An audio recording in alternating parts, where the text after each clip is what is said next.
I definitely think Uta found Yomo's ultimate technique to be rather shocking.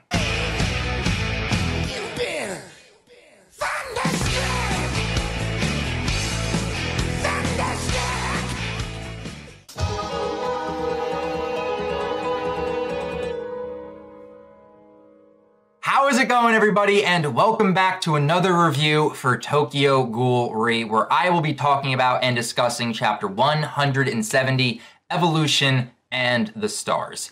And this is a very weird chapter for me because I'm walking away after reading this chapter now multiple times very mixed. And it's a very weird feeling to have because for majority of the stuff that took place in this chapter, getting to see certain characters return, I enjoyed this chapter for the most part. I loved getting to see Sato and Little Bin pop up in this chapter because many of us have been waiting for them to come back into the story, and they finally showed up in this chapter just to watch Amon get absolutely wrecked and destroyed by Donato. I really enjoyed that section of this chapter, but I also really enjoyed, for the most part, the Renji versus Uta fight, everything that went down in there, and actually getting to see Yomo get a moment to shine, no pun intended, with him electrifying Uta's ass. I love that double spread page of just Yomo unleashing his electrical type Kagane on Uta as he's just fallen on top of this pillar that's sticking out of this tower. That was a really cool moment to have.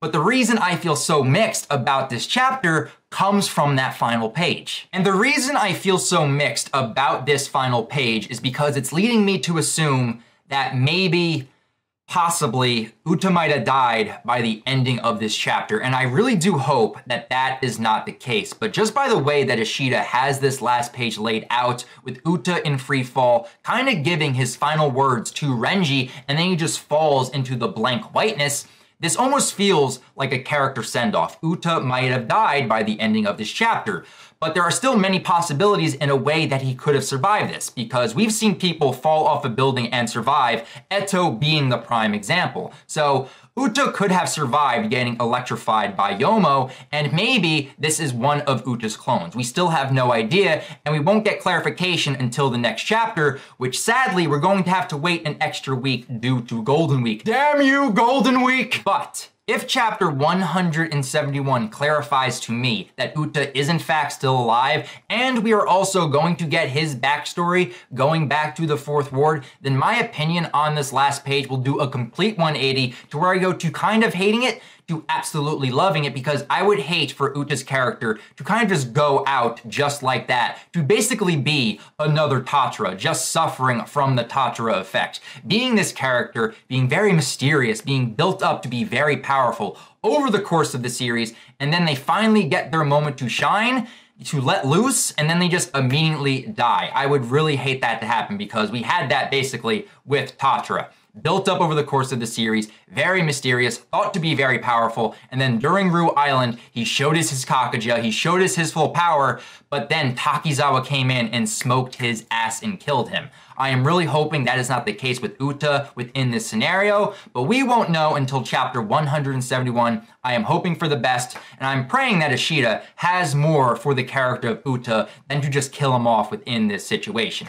But we can only hope and speculate on what we're going to get in Chapter 171. But for right now, let's talk about the other stuff within this chapter. The other stuff I really did enjoy seeing in Chapter 170, because going back to the beginning of this chapter, we get to see two characters getting reintroduced into the story. We have Takizawa and grave robber Little Bin herself reintroduced into the story. And I know this is going to make a lot of people happy because they have been asking for Takizawa to make a resurgence into the story of Tokyo Ghoul. It's finally happening. And I think having Little Bin tag along is kind of like an added bonus, because she has popped up throughout Tokyo Ghoul, but if this means she's going to come back and she might contribute a little bit more, I'm very interested to see what Little Bin is going to contribute moving forward. But I like their dialogue in the beginning to where he's basically talking to her saying, I need to go return something to Amon. If you're not doing anything and if you're free, why don't you tag along with me? So they end up searching out for Amon,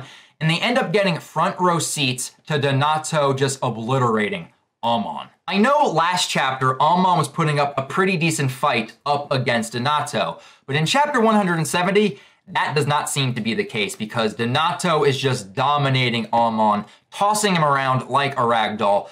Amon is basically on his last leg in this fight. Things are not looking good, but even though this section is very brief, the dialogue that is exchanged between Takizawa and Little Bin I find to be very interesting. And in my live reaction, I actually didn't quite understand what was being said in this situation. I thought that the translation was worded very weird, but after reading a different translation and talking with you guys down in the comments of my live reaction, I now understand this section a little bit better, because here we have Takizawa and Little Bin watching this unfold upon Amon. But it's Little Bin who ends up voicing her own opinion on the matter, basically telling Takizawa, why are you just standing here watching this unfold? Shouldn't you go and help him? He's your friend after all. And here we have Takizawa looking at her like, that's really weird hearing that coming from you, because you of all people would prefer it if Amon were dead in this situation. Wouldn't you? And I like that now I actually understand this, because there is a connection between Little Bin and Amon, because Little Bin is the stepsister to the Bin brothers, and Amon killed them back in part 1. So she has this grudge against Amon for killing her stepbrothers. But it's very weird to hear her actually saying to Takizawa, shouldn't you go and save him in this situation? Because you think her hatred and this grudge she has for Amon will kind of hold her back from voicing that type of opinion. But this just kind of goes to show she has some type of compassion within this situation, because she knows the connection between Takizawa and Amon. And that's just a nice detail to see within the scenario. And we all know that Takizawa is going to barge into this situation. It's only a matter of time. But having this conversation take place and actually understanding it, I now actually like this section a lot more, getting to see this not only coming from Takizawa, just kind of seeing how cold he is within this situation, but also trying to see how compassionate Little Bin is, knowing the connection between Takizawa and Amon. So I really do like this section within this chapter. And that's basically where that section ends. And then we basically move on to the main event of this chapter, continuing on for the rest of the pages, continuing the fight with Renji versus Uta. Yomo is on the ropes for a majority of this fight this chapter, doing everything he possibly can to dodge and evade all of the attacks that Uta is striking towards him in his Kakuja form. And just to speak about the overall look of Uta's Kakuja, because we get to see a lot of it in this chapter, I really do like the added detail with the fact that Uta's tattoos, even on his arms, have spread to the multiple arms on the Kakuja form. It just adds to the overall uniqueness of this Kakuja form, and once you look at it, you just immediately know, yup, that is Uta's Kakuja. I like that added detail thrown in there thanks to Ishida. But going back to the fight, Uta does eventually catch up to Yomo to where he grabs him and then just starts tossing him around like a ragdoll, throwing him into the ground, into walls, across buildings. He is putting Yomo through the ringer. And I love the fact that while all this is going down, we have Itori on the sidelines, just sitting there spectating and just giving some commentary here and there. She is just enjoying the view, and they're just watching with front row seats these two people trying to kill each other. Well, strike that. One person trying to eat the other person, and then the other person trying to dodge and evade as quickly as possible. So I just like that thrown in there, because that is just the perfect role for Itori's character. But when we make our way back to Yomo and Uta, eventually Uta kind of gets tired with just tossing Yomo around, to where he eventually catches him and just brings him in close to the Kakuja. And we have this awesome panel of just pitch blackness and then this white tooth grin just appearing there, to where Uta says to Yomo, "Oops, looks like I caught you. Well then," and then he immediately chomps down on Yomo with some side commentary from Itori, just basically going, whoa, that's nasty. And at first when you're reading this, you're like, there's no way that Ishida just killed off Yomo in this situation right here. He didn't get eaten by Uta, did he? But immediately on the next page, we do find out that Yomo is able to get out of the jaws of Uta's Kakuja by activating his electrical Kagane, using that to escape, and then you just look at his face. And Yomo is tired, he is exhausted, he almost got eaten by his best friend, and now he is finally done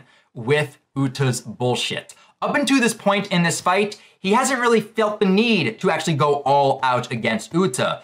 But once Uta tried to eat him, all bets are off at this point. The gloves start to come off. Yomo becomes serious. He's trying to end this fight as quickly as possible, unleashes another barrage of electricity going towards Uta, still has no effect, gets tossed around the buildings once again, but then we have this zoom in on Yomo's eyes. This right here is the death stare. He's like, okay, I am going to end this right here, right now. And then we proceed to see Yomo jump off the building with Uta in hot pursuit. And what Yomo does here actually really surprised me, because we see Yomo out in front of Uta, and then he just immediately does a backflip to go back towards Uta and drop kicks him right down to the ground.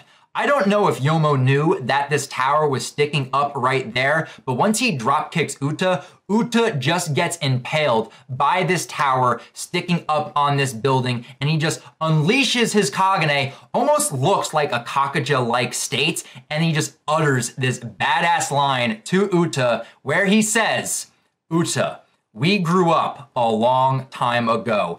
And he just unleashes the power of Thor upon Uta. We see this dynamic double spread page of just this lightning bolt striking the tower, which is conducting the electricity, and he is just barbecuing Uta's ass. This right here was a badass moment for Yomo's character, because I honestly did not know how Renji was going to come out on top and possibly subdue Uta in this fight, but he ended up using smarts. He was strategic, and he used his power set to his advantage, where he was able to just electrify Uta as he was just impaled upon this tower. But once we move to the last page, we have this dialogue as Uta is descending down to the ground, to where Yomo is saying, "We don't have time for games anymore." And Uta simply replies, "But life's so empty otherwise." I really do like that line as Uta is descending, but I don't like the fact that this makes me feel as if like this is Uta's goodbye, or he might possibly be dying in this chapter, or possibly next chapter.